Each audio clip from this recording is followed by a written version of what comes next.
बहुत समय पहले अमेज़न के जंगल में पिंकी चिड़िया अपनी माँ टुनटुनी चिड़िया के साथ रहती थी। एक बार टुनटुनी चिड़िया का पति बीमार पड़ गया और कुछ ही दिनों में उसकी मौत हो गई। हे भगवान, ये तुमने क्या कर दिया? मेरे हंसते खेलते घर को उजाड़ दिया। टुन्नू, अब मैं तुम्हारे बिना कैसे रहूं?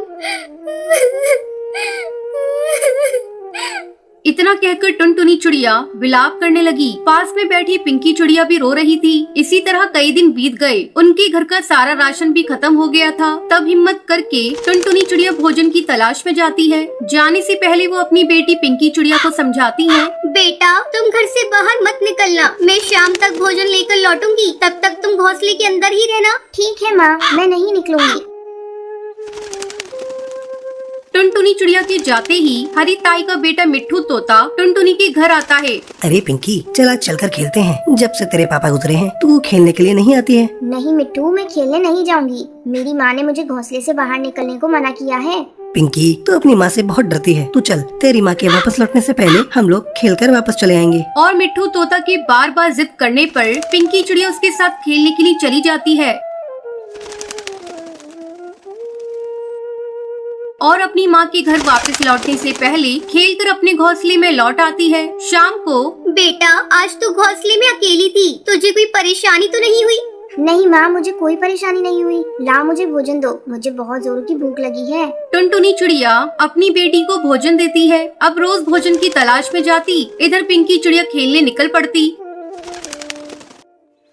एक दिन, माँ, तुम मुझे रोज रोज गेहूं के दाने खाने को देती हो। आज मैं इसे नहीं खाऊंगी। मुझे चने के दाने चाहिए। बेटा, आज तू ये गेहूं के दाने खा ले। कल से मैं तेरे लिए कहीं से चने के दाने लेकर आऊंगी। अगले दिन टुनटुनी चिड़िया कड़कनाथ सेठ के पास जाती है और उससे कहती है, सेठ जी, मुझे थोड़े से चने के दाने चाहिए। क्या आप मुझे चने के दाने दोगे? मेरी बेटी कई दिनों से चने के दाने खाने की जिद कर रही है। ठीक है, मैं तुम्हें चने के दाने दे सकता हूँ, पर इसके बदले में तुम्हें मेरे खेत को साफ करना होगा।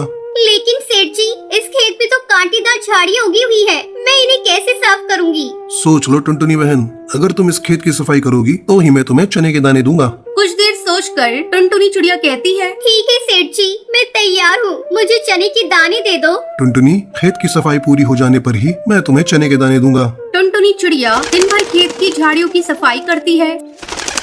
सफाई करते करते वो लहूलुहान हो जाती है। शाम को वो दाना लेकर घर लौटती है। पिंकी बेटा, ये ले, मैं तेरे लिए आज चने के दाने लाई हूँ। पिंकी चिड़िया चने के दाने बड़े चाव से खाने लगती है। टुनटुनी चिड़िया अपनी बेटी को बड़े प्यार से खाते हुए देख रही थी। हे भगवान, मेरी बच्ची की खुशी के आगे मेरे जख्म कोई मायने नहीं रखते। मैं अपनी बेटी को दुखी होते कभी नहीं देख सकती। टुनटुनी चिड़िया ऐसे ही मेहनत मजदूरी करके अपनी बेटी को पाल पोस कर बड़ा करती है। इस कहानी से आपको भी सीख लेनी चाहिए। माता पिता का प्यार बहुत ही भाग्यशाली लोगों को मिलता है, लेकिन जब उनकी उम्र बढ़ जाए तो उन्हें उतना ही प्यार करना हर बच्ची का कर्तव्य है।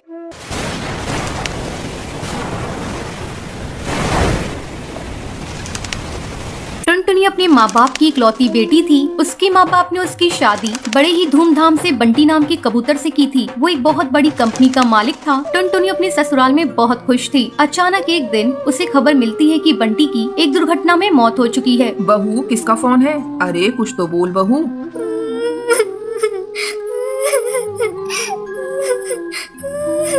माँ जी, सब खत्म हो गया, सब बर्बाद हो गया माँ जी। बंटी की तेज तूफान आने के कारण मौत हो गई माँ जी। बहू, तुझे गलत जानकारी मिली है। कोई तुझसे मजाक कर रहा होगा। ला दे फोन, मैं बात करती हूँ। बबली अपनी बहू टुनटुनी के हाथ से फोन ले लेती है। क्या बात है कालू, तूने बहू से क्या बोला है? आंटी जी, ये बात सच है, बंटी की मौत हो चुकी है। ये सुनकर बबली रोने लगती है।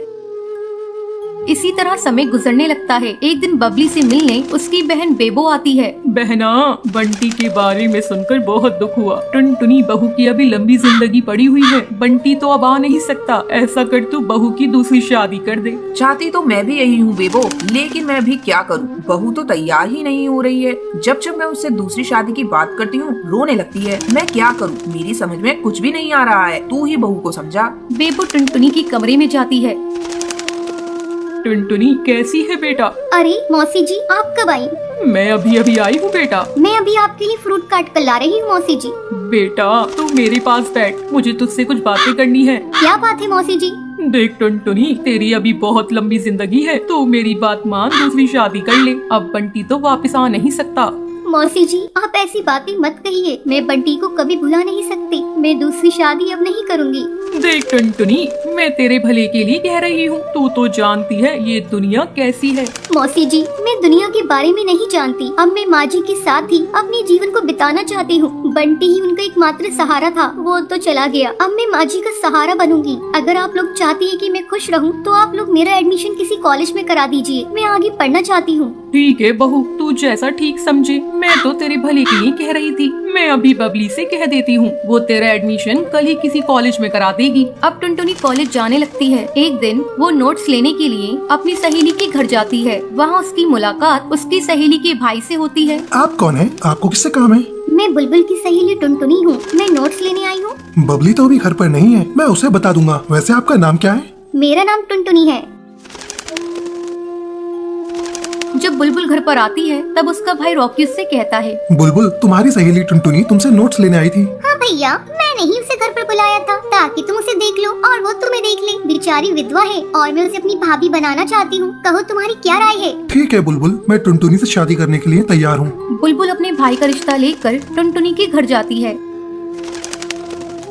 आंटी जी, मैं टुनटुनी को अपनी भाभी बनाना चाहती हूँ। मेरे माँ बाप तो बचपन में ही गुजर गए हैं, इसलिए मैं अपने भाई का रिश्ता लेकर आई हूँ। बेटा मैं भी यही चाहती हूँ, लेकिन टुनटुनी तो शादी के लिए तैयार ही नहीं है। बस आंटी जी, आप हाँ कह दीजिए, मैं टुनटुनी को मना लूंगी। बुलबुल टुनटुनी को शादी करने के लिए बहुत मनाती है। आखिरकार टुनटुनी शादी करने के लिए मान जाती है और एक दिन धूमधाम से टुनटुनी और रॉकी की शादी हो जाती है। टुनटुनी अपने ससुराल जाकर खुशी खुशी रहने लगती है।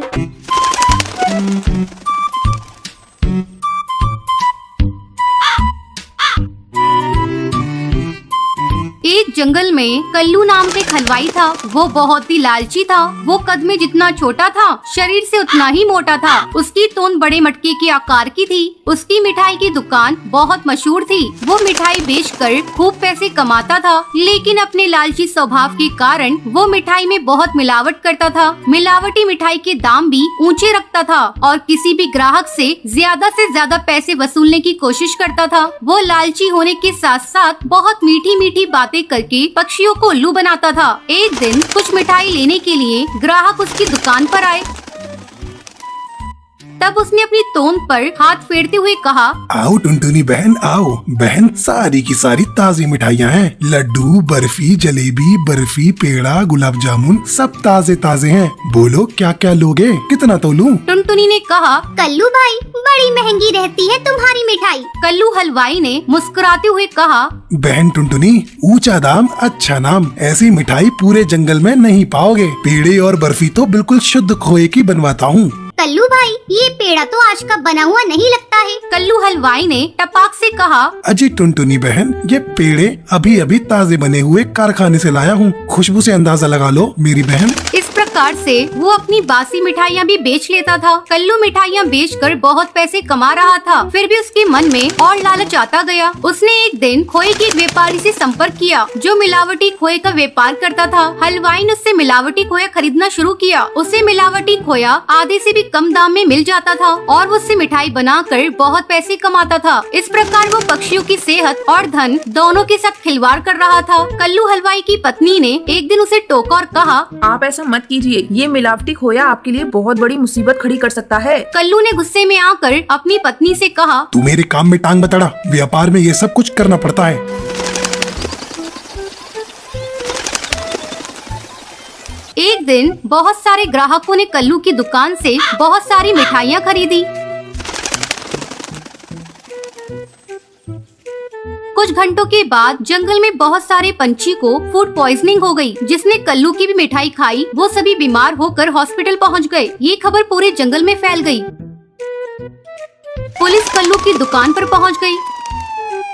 थानेदार ने कल्लू से कहा, कल्लू, तुम्हारी मिठाई खाकर बहुत से लोग बीमार हो गए, तुम्हें हमारे साथ थाने चलना होगा। मेरी मिठाइयों में कोई दोष नहीं है। गर्मी बहुत पड़ रही है, जंगल का मौसम खराब है। आप मेरी मिठाई खा के तो देखिए। कल्लू धीरे से बुदबुदाया, आप कहें तो घर के लिए 2-4 किलो तोल दूं? थानेदार ने अपने सिपाहियों से कहा। मिठाइयों के सैंपल लो, जांच के लिए भेजना है और कालू को थाने ले चलो। कल्लू गिड़गिड़ाता रहा, लेकिन उसकी एक न चली। उसके लालच ने उसे सलाखों के पीछे भेज दिया। जैसी करनी वैसी भरनी, लालच बुरी बला है।